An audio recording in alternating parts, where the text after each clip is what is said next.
Hola, hola a todos, ¿cómo están? Qué gusto estar con ustedes, como lo hemos venido haciendo a lo largo de este trayecto de los estudios de la Biblia.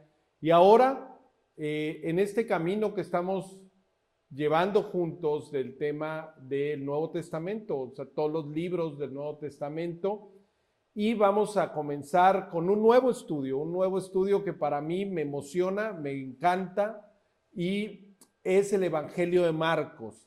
Y para ello me siento, la verdad, muy contento de que esté con nosotros Deira. Hola Deira, qué gusto que nos acompañes. Muchas gracias por invitarme y por permitirme estar aquí. No, hombre, pues al contrario, siempre compartir con amigos, compartir con jóvenes, en mi caso, con ustedes, pues es padre caminar juntos, vamos a, no nada más el Nuevo Testamento y la Biblia, sino incluso la vida. Es muy padre tener siempre esta relación.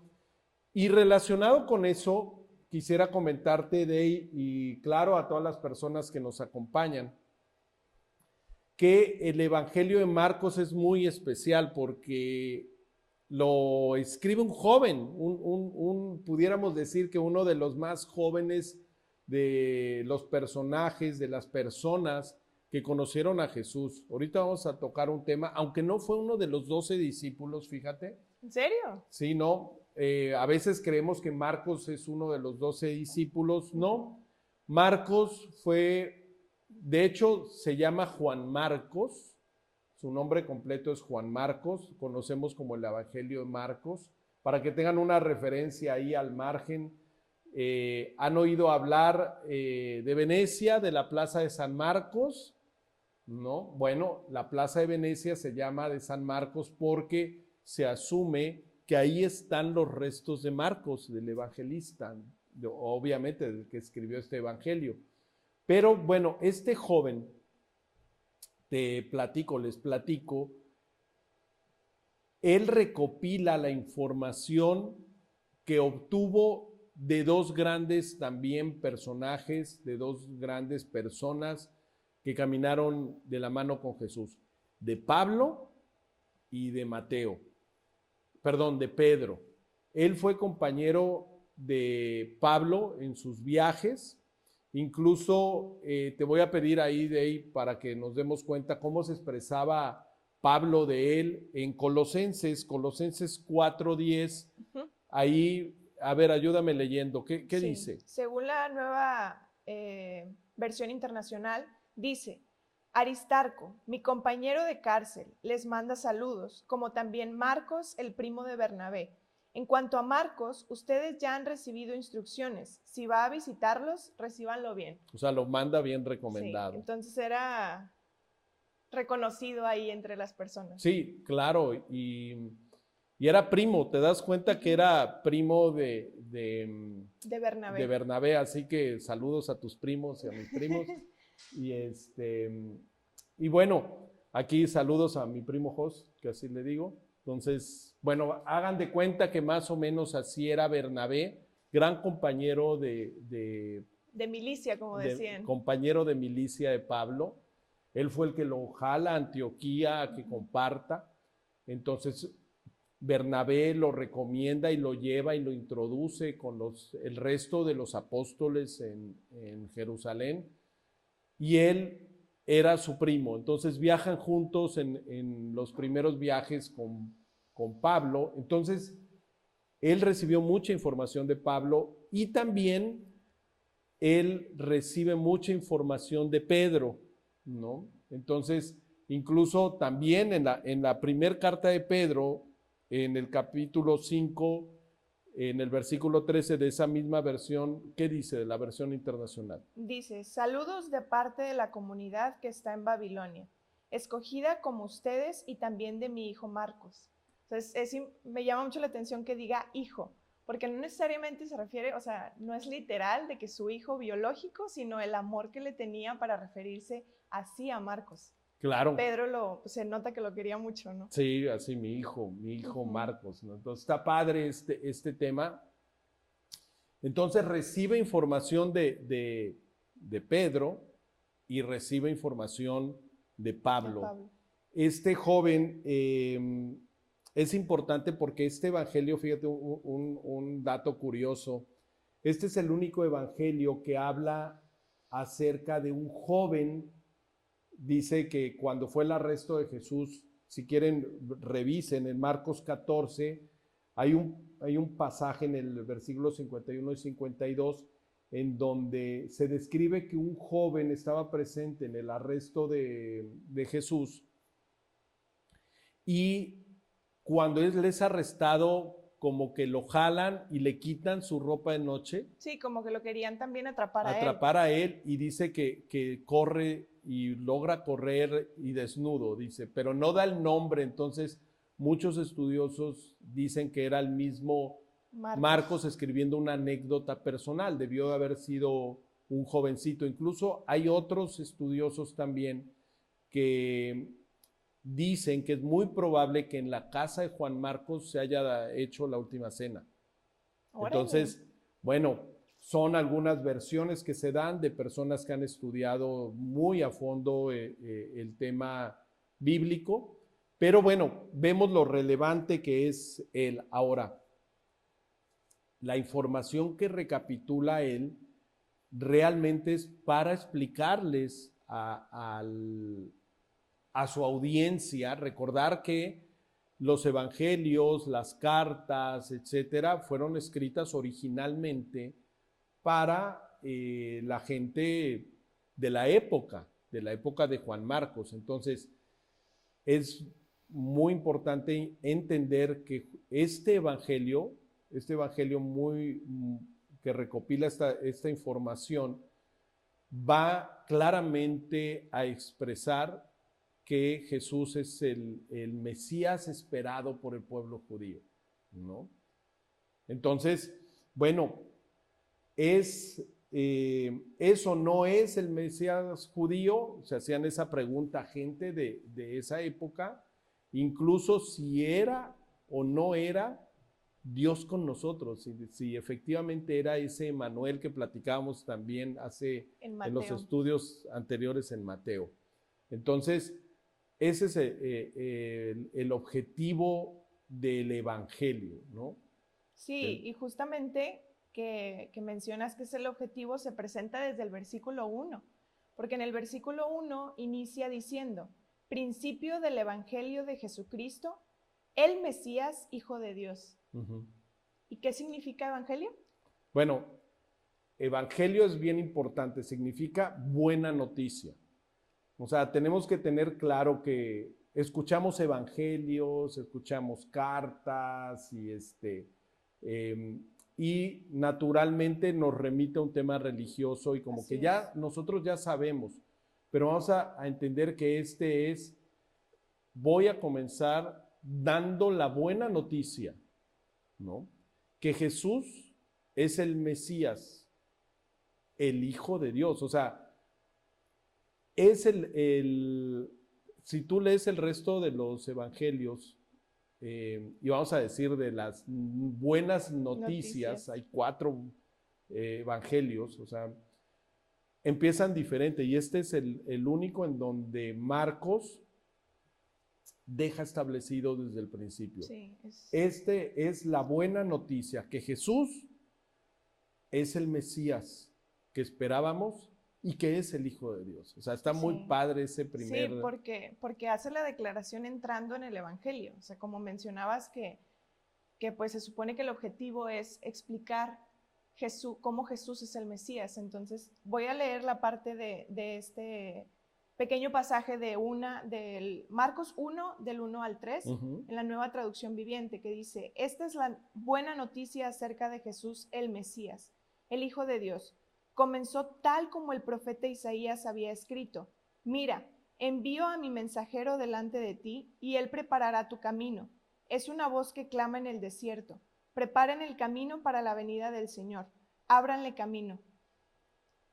Me llama mucho la atención cómo también hace referencia a este evangelio, esta buena noticia con respecto a los profetas, que dice, o sea, muestra que ya estaba predicho que Jesús iba a venir.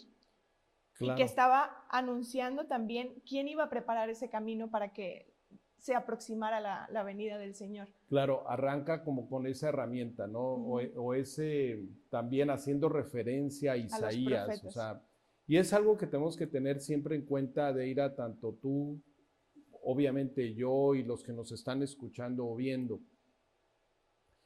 Cuando leemos la palabra, tenemos que entender que hay un antecedente. Cuando leemos, en este caso, el Nuevo Testamento, hay un antecedente y es lo que dice, y es lo que explica Marcos. Dice, oye, como estaba escrito en el Antiguo Testamento, como lo dijo Isaías 600 años antes de Cristo, o sea, hace más de 6 siglos les está diciendo, que vinieran a preparar el camino porque dice, tú leías, va a haber una voz que clame en el desierto, preparen el camino para la venida del Señor, ¿no? Ábranle camino. Esta parte de Isaías, pues obviamente es una profecía que se estaba cumpliendo, les está diciendo, hay una buena noticia, el Mesías viene, ¿no? Hace esa referencia y les digo una cosa, no podemos entender el Nuevo Testamento sin el Antiguo Testamento. O sea, si alguna vez te han dicho, no leas el Antiguo Testamento ya pasó, lo importante es el Nuevo Testamento, porque en ocasiones cuando no estudian lo suficiente, como que es la parte más fácil. ¿Por qué? Porque aquí nosotros hemos estado cristianizados, vamos a decirlo, pues desde que nacemos, ¿no? Sobre todo en esta época. Bueno, ya en esta época no tanto, en la mía sí, pues venimos de la religión católica en América Latina con una fuerte influencia, pero por lo tanto tenemos muy claro los conceptos de Jesús, pero en ese entonces no lo tenían así. No. Entonces, importante ver este tema y también hacen referencia a estos profetas porque ellos, todos, pues el pueblo judío conocía a estos profetas, entonces el que lo implementen así como, ¿cómo? Entonces eso es lo que significaban las escrituras, o sea, esta persona que está aquí, Jesús, es del que hablaban en las escrituras. Claro, ese es el objetivo con el cual está escrito. Ahora, la buena noticia, más allá de hasta aquí, hay una buena noticia. Recordar que Evangelio es buena noticia. La buena noticia es para esas personas que vivían en esa época, ubiquémonos. Marcos les está escribiendo a las personas del primer siglo, o sea, esas personas que vivían alrededor del Mediterráneo, específicamente, vamos, en la zona de Judea, por eso les dicen judíos, ¿no? En la época del Imperio Romano, estaban bajo el dominio romano y les está escribiendo a ellos y les está diciendo la buena noticia. Y esa buena noticia era que el reino de los cielos se había acercado, está llegando el reino de los cielos. Entonces, esa explicación del Mesías, ¿no? De que Jesús es el Mesías, era así como que es el que hemos estado esperando. Y entonces empieza la historia, Marcos. Y ubiquemos que si fueras tú una judía de la época que sabías que iba a venir un Mesías y te dice que viene el reino de Dios, entonces, bueno, ¿qué dijeras? Ya el que nos quite el yugo de los romanos, que nos libre de esta opresión, que nos cambie nuestras circunstancias. Sí, definitivamente, como yo creo que ahorita sería lo mismo, que si viene alguien, un gobernante o alguien, pues sí, que nos quite de la contaminación y que nos quite de todas estas pues malas experiencias que vivimos, de la corrupción, etcétera. Pues sí, es cambiar nuestras circunstancias y que alguien venga con ese poder que esperaban. Y era por eso que le ponían atención a Juan el Bautista. Sí. De hecho, si vemos aquí en el capítulo, o sea, en los primeros capítulos, de hecho la primera parte vamos a decir, del Evangelio es del capítulo 1 al 8, ahí vemos un momento bien importante que es el bautismo de Juan, el bautismo de Jesús por Juan el Bautista. Y si vemos a Juan el Bautista es esa voz que clama en el desierto, ¿no? Que describía Isaías, ¿no? Sí. Isaías 40. Ahí en esa parte, sí es Isaías. Sí, Isaías 40 y Malaquías 3. Exacto. Sí. Entonces, esa voz que clama en el desierto era Juan. Era quien iba a preparar el camino para el reino de Dios. Entonces, el Mesías. Aquí es la primera parte, como que anuncia. Juan primero anuncia que el reino de los cielos se ha acercado, pero Juan tiene una peculiar forma que no lo captan totalmente los judíos. Cuando Juan les dice que el reino de los cielos se ha acercado, él les está diciendo que se arrepintieran y se convirtieran de su forma de vivir, o sea, que ya no siguieran haciendo lo mismo porque el reino de los cielos se ha acercado. Entonces, les está hablando de que primero tienen que cambiar en su interior y en el corazón y que se prepararan para eso. Muchos judíos iban al desierto a escuchar a Juan y se bautizaban. Entonces, hace un primer anuncio. Otro punto importante que tenemos que entender es que primero de anunciarlo, después lo presenta. Juan lo presenta delante de los judíos a Jesús, ¿no? Este es el Cordero de Dios que quita el pecado del mundo. Lo hemos escuchado muchas veces muchas veces incluso en el culto, ¿no?, católico. Lo escuchamos mucho, pero ¿qué significaba? Nuevamente lo está presentando que el Mesías iba a ser como un cordero. Ajá. Y eso pues les hacía ruido porque en ese entonces, por su tradición, pues, ¿qué es lo que les pasaba a los corderos? Pero antes de hacerle ruido ahí, el punto es de que ellos a lo mejor no lo escuchan, a veces escuchamos lo que queremos oír nada más. Uh-huh. No todo lo que realmente significan las cosas. Ellos seguían esperando a ese hijo de David que iba a volver a reinar y que seguramente los quitaba del yugo de los romanos. Entonces, pero cuando lo presenta Juan como el Mesías, era esas personas que realmente se estaban preparando y que habían hecho caso de tratar de convertirse desde su corazón, ¿no? De arrepentirse y de convertirse. Dos conceptos importantes.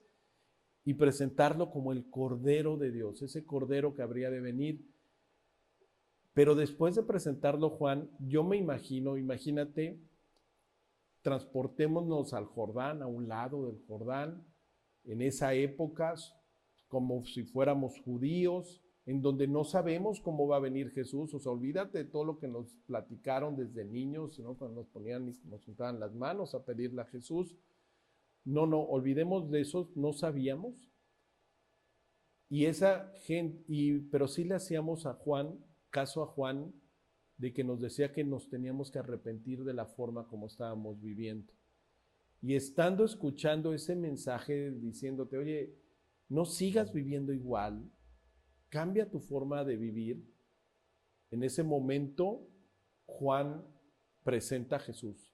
Él es el Cordero de Dios. Y no nada más eso, me impacta que, imagínate que estuviéramos ahí y que en ese momento se abrieran los cielos, en el momento que Jesús se está bautizando, y se escuche la voz de Dios que diga, este es mi Hijo amado, en quien me complazco, en quien tengo complacencia. Y además se vea manifestado el Espíritu Santo como una paloma, ¿no?, posándose sobre de él. Entonces, tenemos que tener en cuenta que este momento es impactante. A mí se me pone hasta la piel chinita porque se manifestó la Trinidad delante de los que estaban con Juan. O sea, estaba Dios Padre, la voz de Dios hablando. Esa misma voz que oyó Moisés en el monte y que la oía, ¿no? Entonces, esa voz que debe de ser imponente,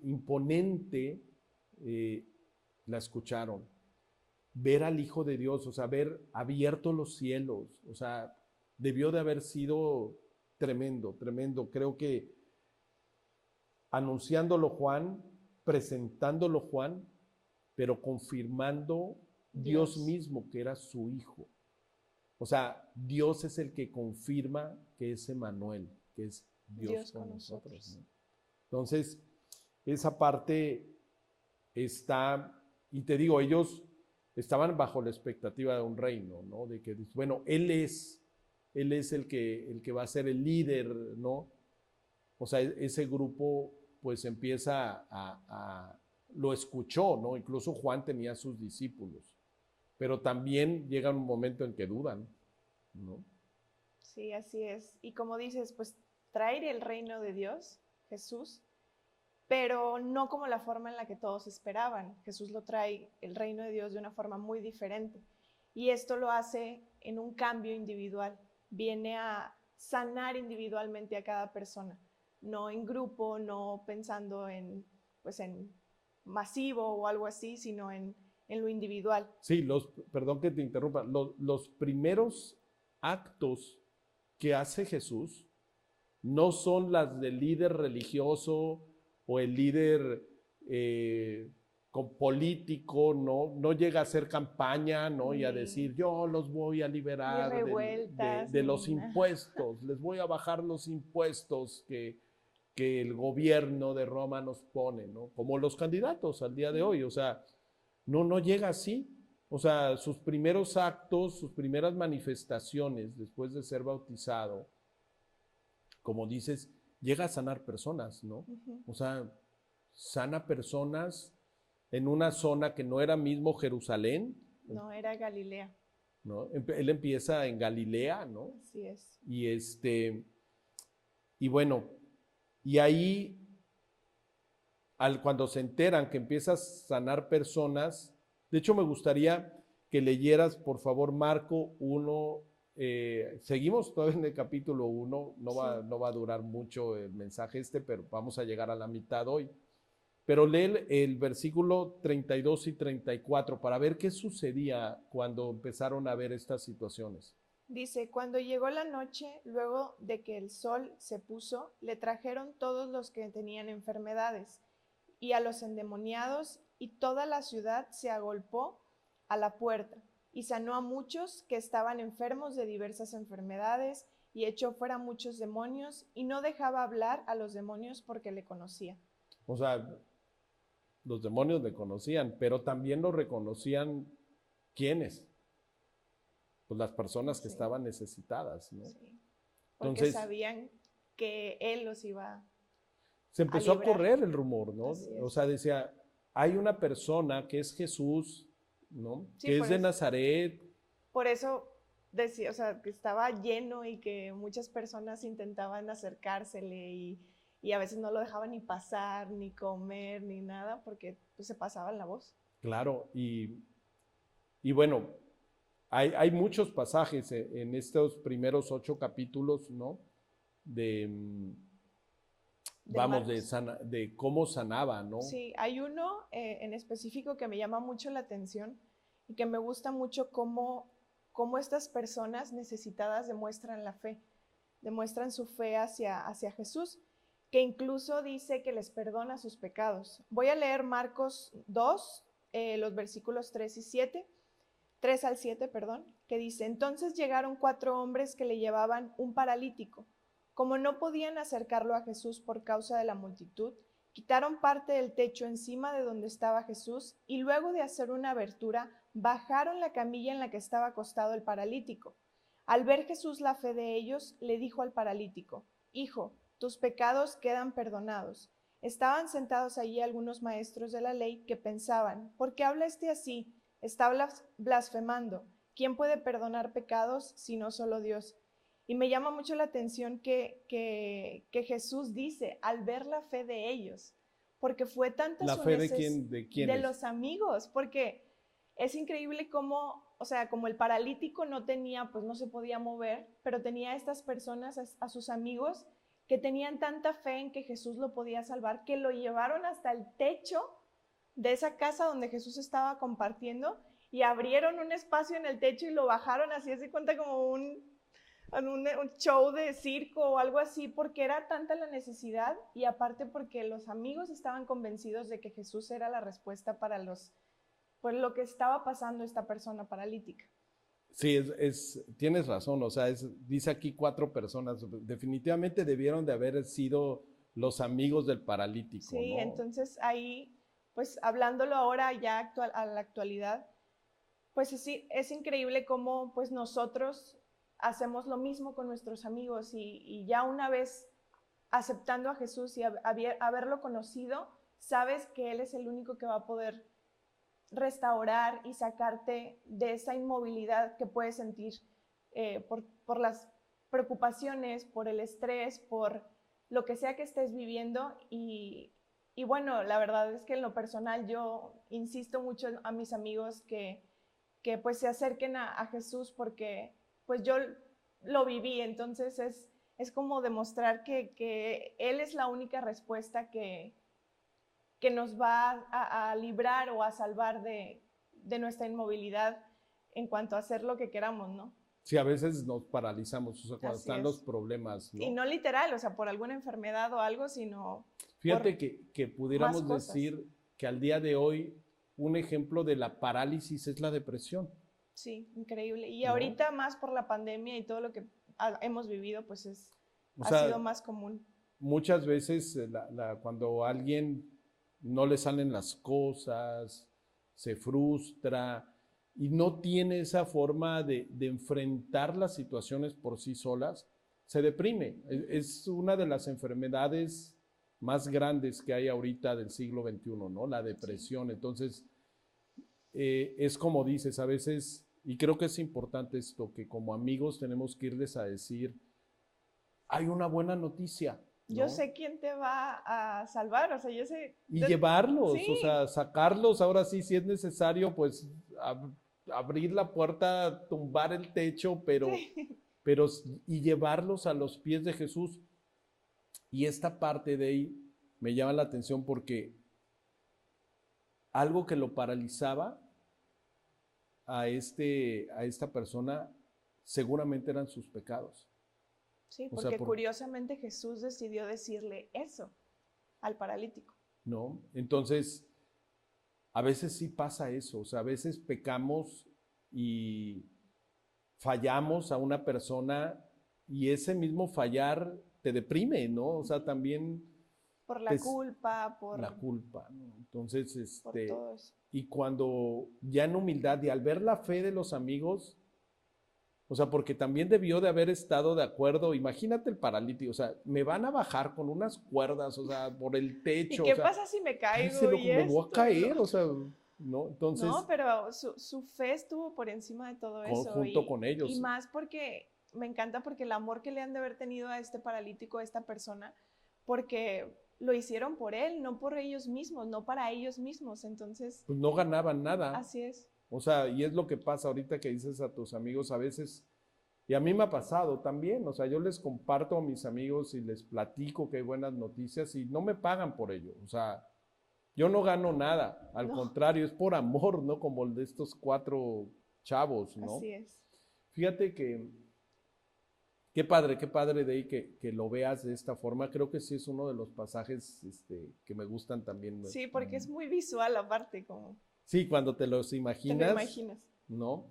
Y yo los veo a ustedes, ¿no? Cuando llegan a la casa, ¿no? Y traen algún amigo, ahora me voy a acordar de eso. Digo, mira, ahí vienen con fe ellos. Ándale. Y esperemos que Dios toque los corazones de sus amigos, ¿no? Cuando los inviten, porque pues es invitarlos a oír a Jesús. Y algo importante de ahí es la parte de las parábolas. O sea, cuando llevaban a las personas a escuchar a Jesús, Jesús les hablaba con parábolas. Y hay unas parábolas, 2 muy importantes para mí, porque Jesús empieza aquí en el Evangelio de Marcos a explicar lo que realmente significa el reino de Dios. Una de ellas es la parábola del sembrador que así la conocemos. Ujú. A mí me gusta decirle que es la parábola de las 4 terrenos, de los 4 tipos de tierra, y la otra es la semilla de mostaza. Estas están en Marcos 4. Y, eh, y bueno, la de la semilla de mostaza y la del sembrador, les dice Jesús que el reino de Dios, o sea, el que Él pueda ser el rey de alguien, ¿no? Va a depender de lo que respondan las personas. Y las personas van a responder de acuerdo al tipo de vida que estén llevando o al interés que tengan. Porque Él dice que léanlo, está en Marcos 4, del versículo 14 al 20.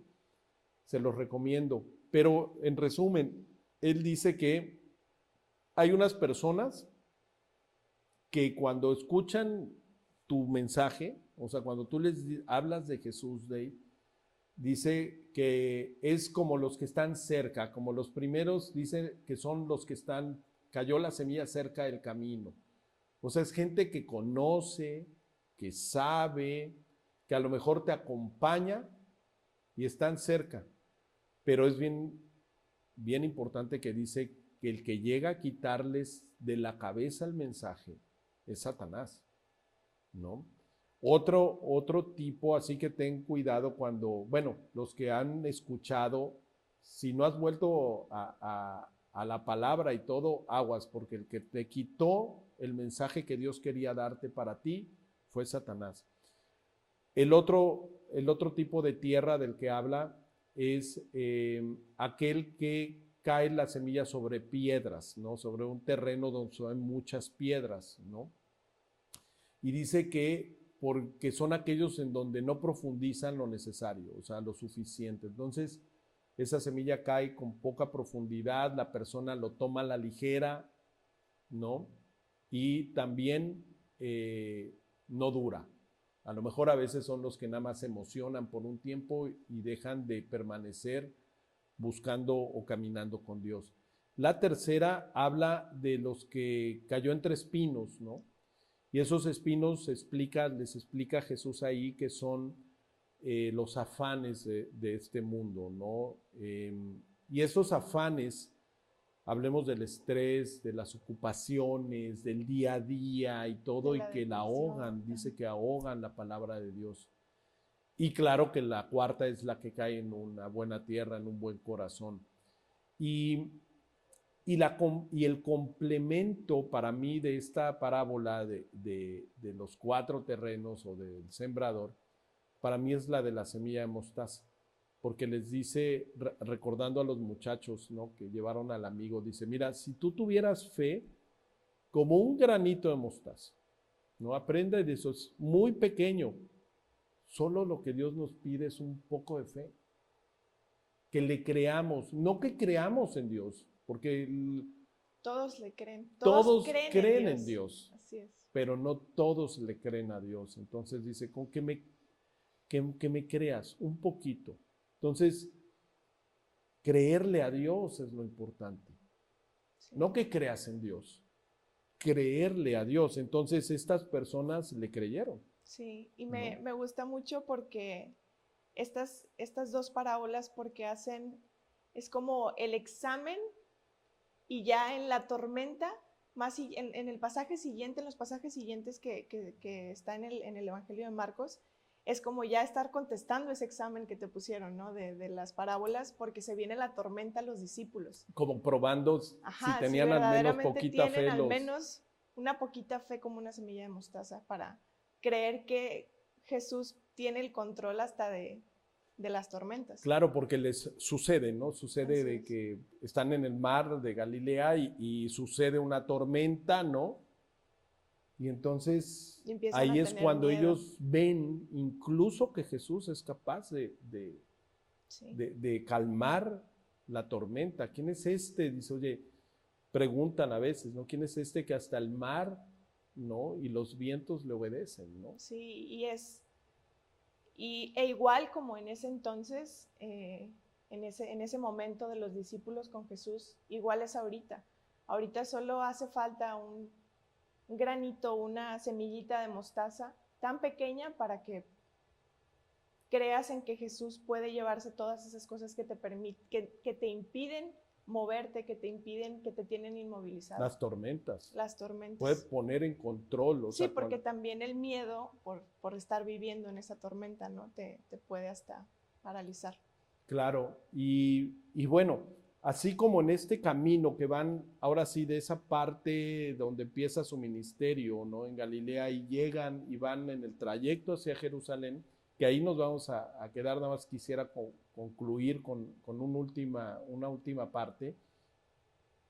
Jesús les está explicando lo que es el reino, y por lo tanto empieza a explicarles en un momento muy importante por qué Él es el Mesías, cómo es el Mesías. O sea, aunque Juan ya se los había dicho, ¿no? Porque primero vemos el Antiguo Testamento, las Escrituras lo decían. Juan se los vuelve a decir que Él era el Cordero, pero hay un diálogo muy importante de ello, donde explica lo que significa el ser el Mesías. Sí, en Marcos 8 me gusta mucho este pasaje también. Digo, el Evangelio de Marcos es increíble, aunque es muy corto, pero tiene mucha enseñanza. Pero me gusta mucho porque es una conversación muy profunda que Jesús tiene con sus discípulos. Y se los voy a leer, es del 27 al 38, y nos vamos a ir por partes. Jesús y sus discípulos salieron hacia las aldeas de Cesarea de Filipo. En el camino les preguntó: ¿quién dice la gente que soy yo? Unos dicen que Juan el Bautista, otros que Elías, y otros que uno de los profetas, contestaron los discípulos. ¿Y ustedes quién dicen que soy yo? Tú eres el Cristo, afirmó Pedro. Jesús les ordenó que no hablaran a nadie acerca de él. Me llama mucho la atención cómo, o sea, para este momento se supone que ya los discípulos y la gente de su alrededor debería de saber quién es Jesús. Y me llama mucho la atención que le preguntan primero: ¿quién dice la gente que soy yo? Y no le contestan pues que el Mesías o que algo más, no le dicen otras cosas que... Un profeta, Ajá. ¿no? Elías, ¿no? Que mismo, sí, profeta que era Juan el Bautista. Y luego que les pregunte: ¿quién dicen ustedes que soy yo? A los discípulos. A los discípulos. Y que le contesten: tú eres el Mesías, entonces tú eres el Cristo. Después, en el 31, dice: luego comenzó a enseñarles: el Hijo del Hombre tiene que sufrir muchas cosas y ser rechazado por los ancianos, por los jefes de los sacerdotes y por los maestros de la ley. Es necesario que lo maten y que a los 3 días resucite. ¿Por qué Jesús les hace esta declaración si ya les había dicho, ya le habían dicho los discípulos que Él era el Cristo? ¿Por qué? Porque Jesús conoce los corazones de los discípulos y Jesús sabía que en realidad no era el Cristo o el Mesías como lo estaban viendo. Sí, así es. Mira, esta parte vamos a decir que esta es la conversación central y más importante dentro del Evangelio de Marcos, ¿no? Y esta conversación viene con los discípulos, es una conversación íntima. Como decías, le preguntaron que primero quién dice la gente que soy, y después les pregunta a ellos, y sale Pedro, nuestro amigo Pedro, dice: tú eres el Cristo, tú eres el Mesías. Recordar que Cristo es Mesías. Entonces, tú eres el Mesías. Y cuando dice eso, inmediatamente Jesús le dijo: sí, nada más déjame decirte, porque conocía por dónde iba Pedro, y ahorita claro, te voy a decir algo. Quiero que leas ahorita los siguientes versículos.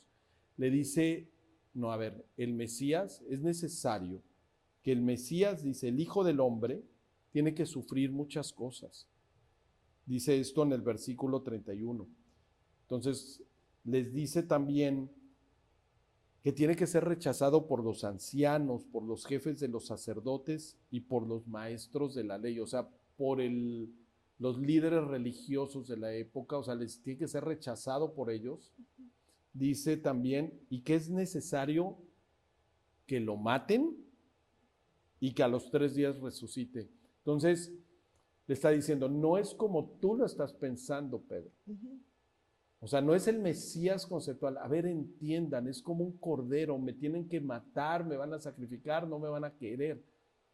Y fíjate cómo después viene un pasaje bien importante en un tema con Pedro, en un diálogo, esa conversación que tiene con Pedro. ¿Me lees, porfa, los siguientes 2 versículos? 2 versículos, el 32 y el 33. Sí. Dice, habló de esto con toda claridad.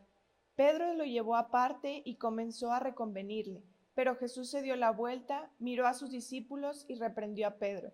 Aléjate de mí, Satanás, le dijo. Tú no piensas en las cosas de Dios, sino en las de los hombres. Qué fuerte. Sí, le está diciendo, a ver, tú no estás pensando como el plan de Dios, sino como todos los judíos. Así es. ¿No? Pero fíjate que cuando le dice, aléjate de mí, Satanás, es porque él lo llama, dice aquí, habló de esto con toda claridad, dice, Pedro lo llevó aparte. Para tratar, o sea, Señor, de convencerlo de que no, maestro, no. Que no te pases. No ¿Por qué no? O sea, no está chido que te maten. O sea, además tú eres el líder, o sea, yo te estoy siguiendo. O sea. Tienes que sacarnos de los romanos. Y le dice, a ver, o sea, en pocas palabras está diciendo, tú estás pidiendo que no haga la voluntad de Dios. Así es. ¿Qué es lo que hace Satanás? La acción de Satanás va a hacer que tomes decisiones en contra de la voluntad de Dios, en contra de lo que es bueno para ti y para los demás. Entonces, por eso le dice, apártate de mí, Satanás. Y por otro lado,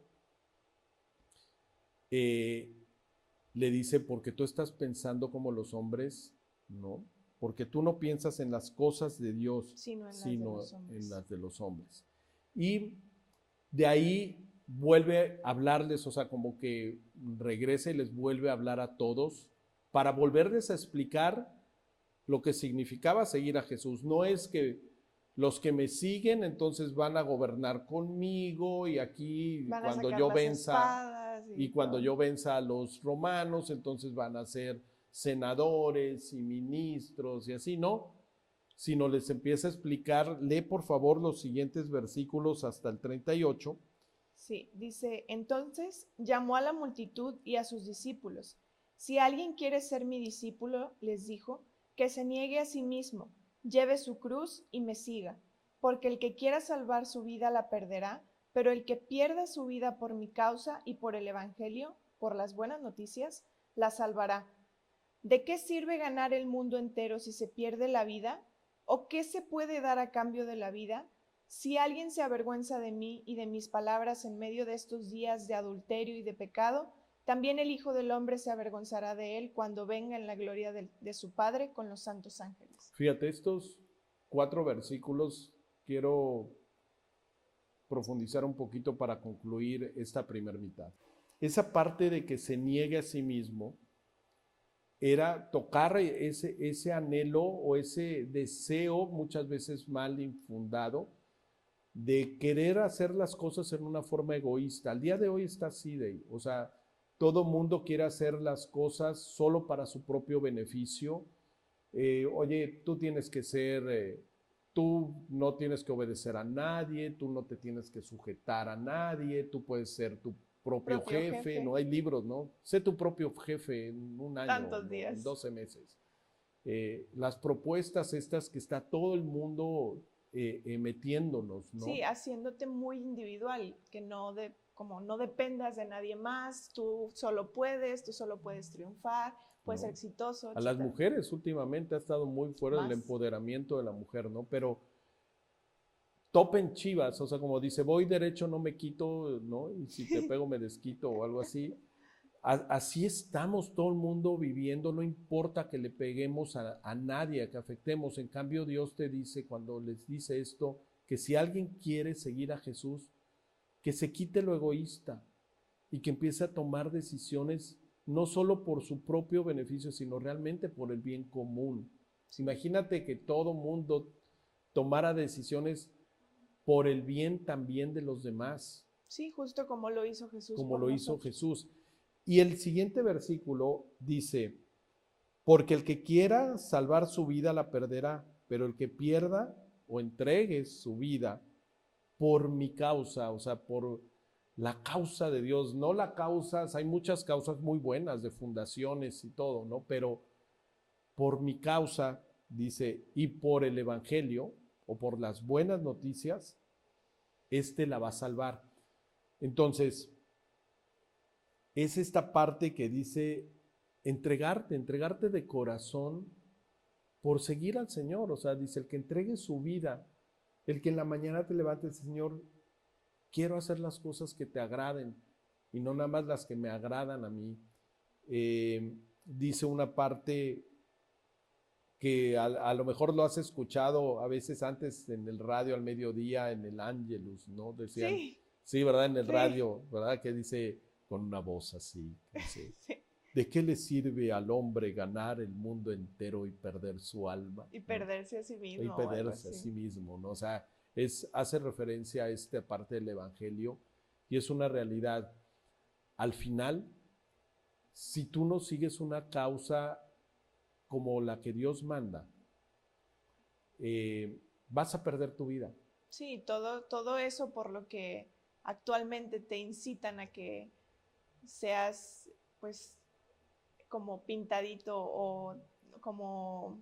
No, incluso hasta rudo, ¿no? Hasta sí, duro, insensible. Egoísta, que seas egoísta, pues todo eso que haces para ti mismo y llevándote de encuentro a los demás, pues mismo aquí dice, ¿de qué te sirve hacer todo eso si te vas a perder? Podrás llegar a ser, digo, la otra vez platicaba, podrás llegar a ser la superdirectora de la super transnacional y todo el tema, pero te llevaste entre los pies a tus hijos, si es que te casaste, o a tu matrimonio, o quizás ni te casaste, entonces perdiste la oportunidad de ser mamá, de otros temas, de tus amigos, físicamente. Entonces, ¿de qué te sirve si pierdes todo? O sea, por alcanzar una cosa, ¿no? Entonces, Dios te da la plenitud. Y te da un propósito. Y es por eso que dice, o sea, el que entrega tu vida por la misma causa que el Señor la hizo. Y el Señor la hizo para bendecirnos, para darnos una vida abundante, para pagar incluso, que eso lo veremos en el siguiente capítulo. A veces el ver a una persona que honestamente quiere seguir a Jesús, a veces te etiquetan, te podrán etiquetar, ahí viene la cristiana, la sordeira, ¿no? La santita, vamos, y dice que no nos avergoncemos. Yo creo que ahorita definitivamente somos, un grupo muy reducido ya. Sí, actualmente la verdad es que, pues yo creo que en jóvenes o así, te incluyo, gracias, de mi edad, sí estamos muy tentados a no demostrar en lo que creemos, a buscar ser diferentes, porque, ay no, ¿qué van a decir de mí? ¿Por qué? Porque estamos como muy buscando la aprobación de los demás o el que dirán. Y me llama mucho la atención cómo hace referencia en este versículo de que si te avergüenzas de eso, Dios también, Jesús también se va a avergonzar de ti cuando estés con Dios. Entonces, no, gracias. O sea, de verdad es que también en otro pasaje en la Biblia menciona que pues Dios no te ha dado un espíritu de cobardía. Entonces, me aferro a eso, porque Dios por algo quiere que seas valiente, que seamos valientes y que compartamos las buenas noticias de que sí hay una salida a todas esas cosas malas por las que pasamos. Sí, esta nueva versión internacional, este versículo dice que estamos en medio de una generación, dice, en estos días de adulterio y de pecado, ¿no? Dice, en medio de una generación maligna, y es real, al día de hoy estamos en medio del adulterio, del pecado, y yo los entiendo a ustedes que la presión social viene, que si tú no has tenido relaciones con algún chavo, te van a etiquetar y te van a hacer bullying, ¿no? porque el día de hoy pues es vivir libre en el sexo, ¿no? Entonces, esta parte estamos hipersexualizados al día de hoy y les llega a dar pena, Sí, o sea, y llegan a aparte, avergonzarse de decir, yo quiero agradar a Dios, ¿no? sí, y ya es algo, lo han vuelto muy normal en las series que vemos, el ponerle el cuerno a tu esposa, a tu esposo, a tu novio, lo que sea, ya es muy normal, entonces, pero no lo es. Claro. Como en ese momento, hace 2000 años, hacían referencia a ese siglo o estos días de adulterio y pecado, ahorita estamos igual y yo creo que peor. Sí, y es por eso que Dios te dice, no te avergüences, ¿no? Y como decías, no hay que ser cobardes y creo que al día de hoy es una minoría valiente. Sí, porque eso, el que vivas diferente, que no vivas con lo que la sociedad actualmente te dice, que seas egoísta, que vayas por el camino llevándote de encuentro a todos los que vayan a tu lado, que vayas poniéndole el cuerno a tus amigos, a tu pareja o lo que sea. A las personas que viven de esa forma van a decir, oye, ¿por qué yo vivo de esta forma? Como la sociedad me lo dice y me está yendo mal, o a veces hasta les va bien, pero tú vives diferente y te ves feliz, te ves plena, te ves tranquila. Entonces, la verdad es que sí, prefiero que me vean de esa forma a que me vean como parte del montón.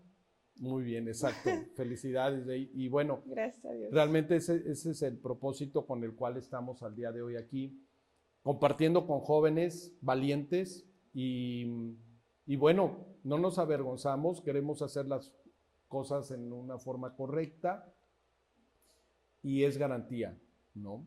Y la garantía es que en tu corazón, en el mío, hay alguien que reina, ¿no? Y es Jesús. Entonces, bueno, pues hoy te invitamos a que sigas viendo el siguiente video, donde vamos a ver la otra mitad del Evangelio de Marcos, y te agradecemos mucho que hayas estado con nosotros. Y si nos permites, queremos orar hoy y por ti que nos estás escuchando y pedirle a Dios que acepte que te llevemos como estos amigos que decía Deira delante de Él. O sea, vamos a orar.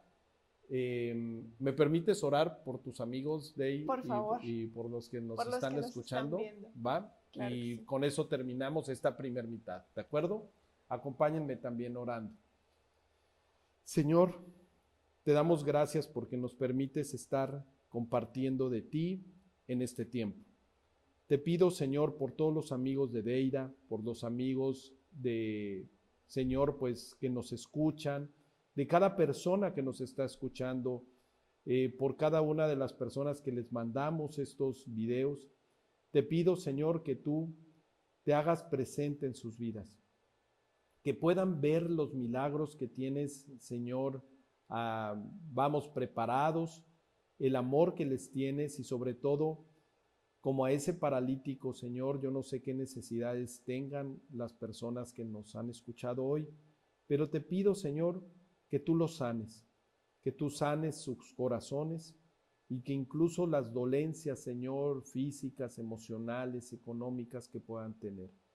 Dios, queremos ver a nuestros amigos siguiéndote y caminando en libertad, como estoy seguro que ese paralítico del que hablamos hoy caminó en libertad de la mano de sus amigos.